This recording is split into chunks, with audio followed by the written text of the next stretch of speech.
अध्याय 9 परम गुह्य ज्ञान। श्री भगवान ने कहा, हे अर्जुन, चूंकि तुम मुझसे कभी ईर्ष्या नहीं करते, इसलिए मैं तुम्हें यह परम गुह्य ज्ञान तथा अनुभूति बतलाऊंगा, जिसे जानकर तुम संसार के सारे क्लेशों से मुक्त हो जाओगे। यह ज्ञान सब विद्याओं का राजा है, जो समस्त रहस्यों में सर्वाधिक गोपनीय है। यह परम शुद्ध है, और चूंकि यह आत्मा की प्रत्यक्ष अनुभूति कराने वाला है, अतः यह धर्म का सिद्धांत है। यह अविनाशी है और अत्यंत सुखपूर्वक संपन्न किया जाता है। हे परंतप, जो लोग भक्ति में श्रद्धा नहीं रखते, वे मुझे प्राप्त नहीं कर पाते। अतः वे इस भौतिक जगत में जन्म मृत्यु के मार्ग पर वापस आते रहते हैं। यह संपूर्ण जगत मेरे अव्यक्त रूप द्वारा व्याप्त है। समस्त जीव मुझ में हैं, किंतु मैं उनमें नहीं हूं। तथापि मेरे द्वारा उत्पन्न सारी वस्तुएं मुझ में स्थित नहीं रहती। जरा मेरे योग ऐश्वर्य को देखो।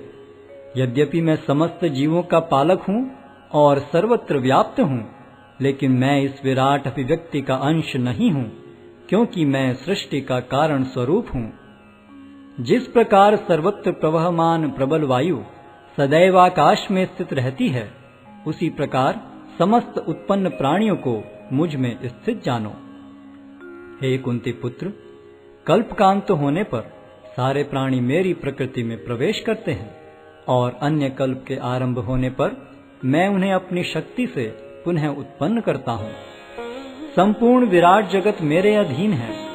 यह मेरी इच्छा से बारंबार स्वतः प्रकट होता रहता है, और मेरी ही इच्छा से अंत में विनष्ट होता है। हे धनंजय, ये सारे कर्म मुझे नहीं बांध पाते हैं। मैं उदासीन की भांति इन सारे भौतिक कर्मों से सदैव विरक्त रहता हूँ।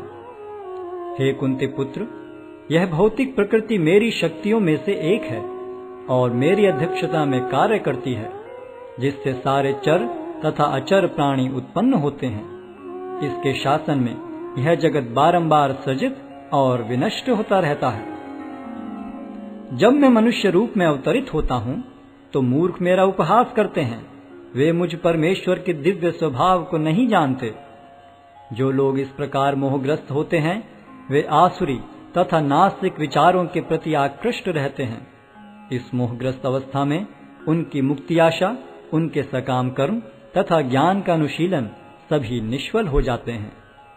हे पार्थ, मोहमुक्त महात्मा जन दैवी प्रकृति के संरक्षण में रहते हैं। वे पूर्णतः भक्ति में निमग्न रहते हैं, क्योंकि वे मुझे आदि तथा अविनाशी भगवान के रूप में जानते हैं।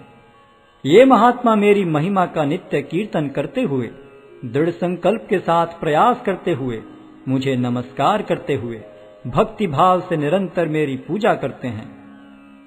अन्य लोग जो ज्ञान के अनुशीलन द्वारा यज्ञ में लगे रहते हैं, वे भगवान की पूजा उनके अद्वय रूप में, विविध रूपों में तथा विश्व रूप में करते हैं।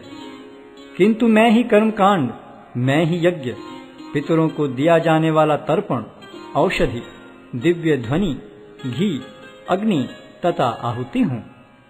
मैं इस ब्रह्मांड का पिता, माता, आश्रय तथा पितामह हूँ। मैं ज्ञेय, शुद्धिकर्ता तथा ओंकार हूँ। मैं ऋग्वेद, सामवेद तथा यजुर्वेद भी हूँ।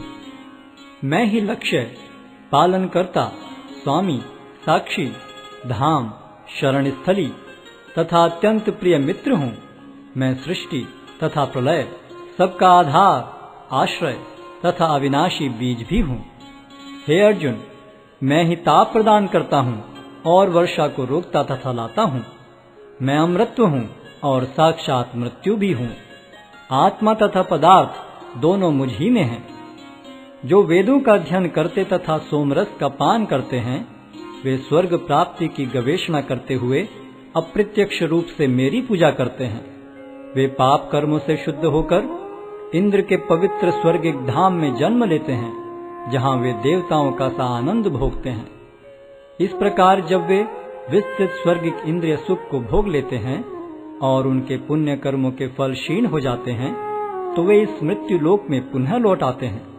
इस प्रकार जो तीनों वेदों के सिद्धांतों में दृढ़ रहकर इंद्रिय सुख की गवेषणा करते हैं, उन्हें जन्म मृत्यु का चक्र ही मिल पाता है। किंतु जो लोग अनन्य भाव से मेरे दिव्य स्वरूप का ध्यान करते हुए निरंतर मेरी पूजा करते हैं, उनकी जो आवश्यकताएं होती हैं उन्हें मैं पूरा करता हूँ और जो कुछ उनके पास है उसकी रक्षा करता हूँ। हे कुंती पुत्र, जो लोग अन्य देवताओं के भक्त हैं और उनकी श्रद्धा पूर्वक पूजा करते हैं, वास्तव में वे भी मेरी ही पूजा करते हैं, किंतु वे यह त्रुटिपूर्वक ढंग से करते हैं। मैं ही समस्त यज्ञों का एकमात्र भोक्ता तथा स्वामी हूँ। अतः जो लोग मेरे वास्तविक दिव्य स्वभाव को नहीं पहचान पाते, वे नीचे गिर जाते हैं।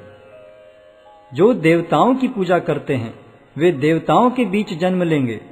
जो पितरों को पूजते हैं वे पितरों के पास जाते हैं। जो भूत प्रेतों की उपासना करते हैं वे उन्हीं के बीच जन्म लेते हैं। और जो मेरी पूजा करते हैं वे मेरे साथ निवास करते हैं। यदि कोई प्रेम तथा भक्ति के साथ मुझे पत्र, पुष्प, फल या जल प्रदान करता है तो मैं उसे स्वीकार करता हूँ। हे कुंती पुत्र, तुम जो कुछ करते हो, जो कुछ खाते हो, जो कुछ अर्पित करते हो या दान देते हो और जो भी तपस्या करते हो, उसे मुझे अर्पित करते हुए करो। इस तरह तुम कर्म के बंधन तथा इसके शुभाशुभ फलों से मुक्त हो सकोगे। इस संन्यास योग में अपने चित्त को स्थिर करके तुम मुक्त होकर मेरे पास आ सकोगे। मैं न तो किसी से द्वेष करता हूँ, न ही किसी के साथ पक्षपात करता हूँ। मैं सबों के लिए समभाव हूँ, किंतु जो भी भक्ति पूर्वक मेरी सेवा करता है वह मेरा मित्र है, मुझ में स्थित रहता है और मैं भी उसका मित्र हूँ। यदि कोई जघन्य से जघन्य कर्म करता है, किंतु यदि वह भक्ति में रत रहता है तो उसे साधु मानना चाहिए, क्योंकि वह अपने संकल्प में अडिग रहता है। वह तुरंत धर्मात्मा बन जाता है और स्थायी शांति को प्राप्त होता है। हे कुंती पुत्र, निडर होकर घोषणा कर दो कि मेरे भक्त का कभी विनाश नहीं होता है। हे पार्थ, जो लोग मेरी शरण ग्रहण करते हैं वे भले ही निम्न जन्मा स्त्री, वैश्य तथा शूद्र क्यों न हो, वे परम धाम को प्राप्त करते हैं। फिर धर्मात्मा ब्राह्मणों, भक्तों तथा राज ऋषियों के लिए तो कहना ही क्या है। अतः इस क्षणिक दुख में संसार में आ जाने पर मेरी प्रेमा भक्ति में अपने आप को लगाओ। अपने मन को मेरे नित्य चिंतन में लगाओ। मेरे भक्त बनो, मुझे नमस्कार करो और मेरी ही पूजा करो। इस प्रकार मुझ में पूर्णतया तल्लीन होने पर तुम निश्चित रूप से मुझको प्राप्त होगे।